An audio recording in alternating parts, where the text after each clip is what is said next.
அதாவது பார்த்தீங்கன்னா தமிழ்நாட்டில் 950 மில்லிமீட்டர் மழை வருஷத்துக்கு பெய்யுது. இது போதுமான மழை தான்.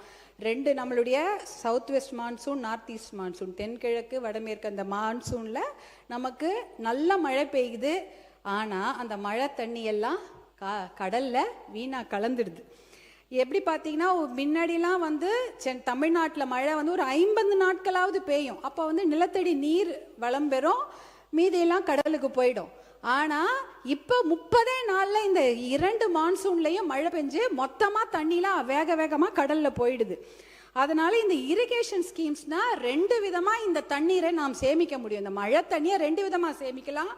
ஒன்று பார்த்தீங்கன்னா இந்த தடுப்பணைகள் கட்டலாம். பாலாறில் தடுப்பணைகள் கட்டலாம், காவிரி ஆறில் தடுப்பணைகள் கட்டலாம். அந்த காவிரிக்கு நான் சொன்னேன் 420 கிலோமீட்டர் ஓடுதுன்னு. 10 கிலோமீட்டருக்கு ஒரு தடுப்பணைகள் கட்டினால் கண்டிப்பாக இந்த தண்ணீரை கடலில் போகாமல் நம்மளால சேமிக்க முடியும். நீங்கள் 420 கிலோமீட்டரில் 10னா 42 தடுப்பணைகள் கட்டணும்னு கூட அவசியம் இல்லை. ஒரு 25-30 தடுப்பணைகள் கட்டினா கூட 20 டிஎம்சி தண்ணீரை நம்ம கடலில் போகாமல் நம்மளே சேர்த்து வச்சிடலாம். அந்த 20 டிஎம்சி தண்ணீர் இருந்தால் பாசன திட்டத்துக்கு உபயோகமாயிடும்.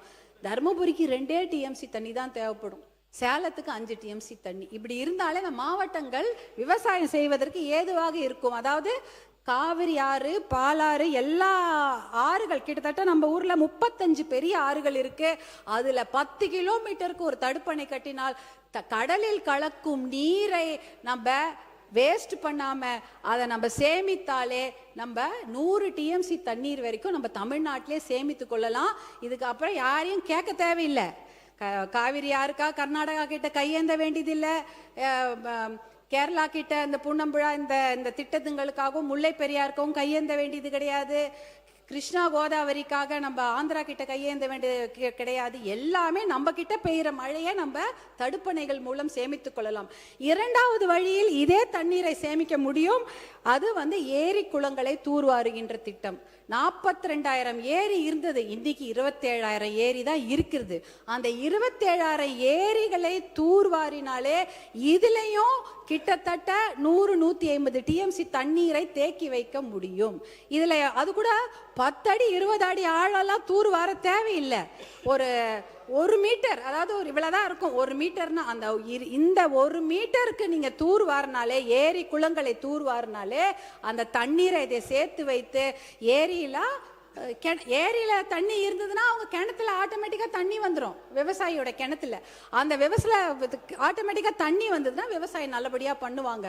இந்த திட்டத்தின் மூலம் பாத்தீங்கன்னா 100 டிஎம்சி காவேரியில, பாலாறுல 15-20 டிஎம்சி, தென்பெண்ணை ஆறுல ஒரு 30 டிஎம்சி, தாமிரபரணியில 15 டிஎம்சி தண்ணீர், இப்படின்னு ஒரு 150 டிஎம்சி தண்ணீரை நம் தமிழ்நாட்டில் நாமே தேக்கி வைத்துக் கொள்ளலாம். இதுக்கப்புறம் யார்கிட்டையும் தண்ணிக்காக கேட்க வேண்டியதே இல்லை.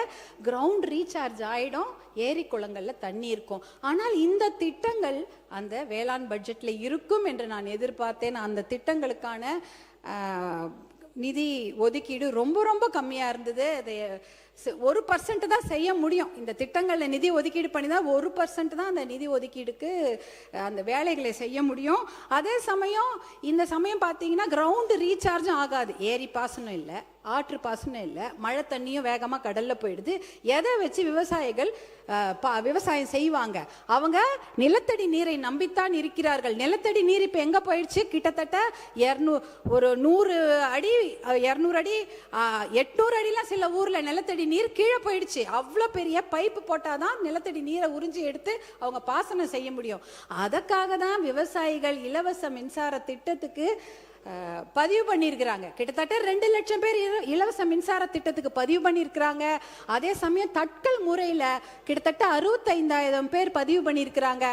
பார்த்தீங்கன்னா 5 ஹார்ஸ் பவர்லேருந்து 15 ஹார்ஸ் பவருக்கு 2 லட்சத்துலேருந்து 4 லட்சம் ரூபாய் வரைக்கும் அவங்க முன்பணமாக எலக்ட்ரிசிட்டி போர்டுக்கு செலுத்தி இருக்கிறாங்க. மின்சார வாரியத்துக்கு ஒரு 1,500 கோடி ரூபாயை கடன் வாங்கி காலில் இருக்க கொலுசெல்லாம் விற்று, காதில் இருக்கிற கம்மலெல்லாம் விற்று 2 லட்சம் 4 லட்சம் கட்டி இருக்கிறாங்க. இன்னும் அந்த இலவச மின்சார திட்டம் அவர்களுக்கு வழங்கப்படவில்லை. தேர்தல் வந்துருச்சு, அதனால வழங்கவில்லைன்னு சொன்னாங்க. தேர்தல் முடிஞ்சு 2 மாசம் ஆயிடுச்சு. கண்டிப்பாக அந்த இலவச மின்சார திட்டத்தை பதிவு செய்த அந்த விவசாயிகளுக்கு வழங்குமாறு உங்களை அன்போடு கேட்டுக்கொள்கின்றேன். அதே சமயம் பார்த்தீங்கன்னா நிறைய மானியங்களை அறிவித்திருக்கிறீர்கள், நான் பார்த்தேன். ஆனால் இந்த மானியங்கள்லாம் பார்த்தீங்கன்னா 1 ஏக்கர் 2 ஏக்கர் விவசாயிங்களுக்கு தெரியவே தெரியாது. ஒரு 20-30 ஏக்கர் வைத்திருக்கிற விவசாயிகளுக்கு தான் அந்த மானியத்தை பற்றி நன்றாக தெரியும். அவங்க தான் ஒரு 2 வீலர் எடுத்துக்கிட்டு பைக் எடுத்துக்கிட்டு அவங்க நகர்ப்புறத்துக்கு போயிட்டு விஏஓ பிடிஓ எல்லாரையும் போய் பார்த்து அந்த மானியத்தெல்லாம் வாங்கிட்டு வருவாங்க. ஆனால் இந்த 1 ஏக்கர் 2 ஏக்கர் எங்கேயோ குக்கிராமத்திலே மலைப்பகுதியில் உட்காந்துருப்பாங்க. அவங்களுக்கு இந்த மானியத்தை பற்றி தெரிய வாய்ப்பே இல்லை. யாரும் போய் அவங்களுக்கு எடுத்து சொல்லவும் மாட்டாங்க. அவங்க ஒரு பஸ் எடுத்துகிட்டு போயிட்டு அதை பற்றி தெரிஞ்சுக்கவும் மாட்டாங்க. ஏன்னா அந்த ஊருக்கெல்லாம் ஒரு பஸ் தான் வரும் காலையில். அவன் ஒரு வாட்டி அந்த விவசாயம் அந்த பஸ் ஏறி போயிட்டு திருப்பி அவங்க 2 நாள் உழைப்பு வீணாயிடும்.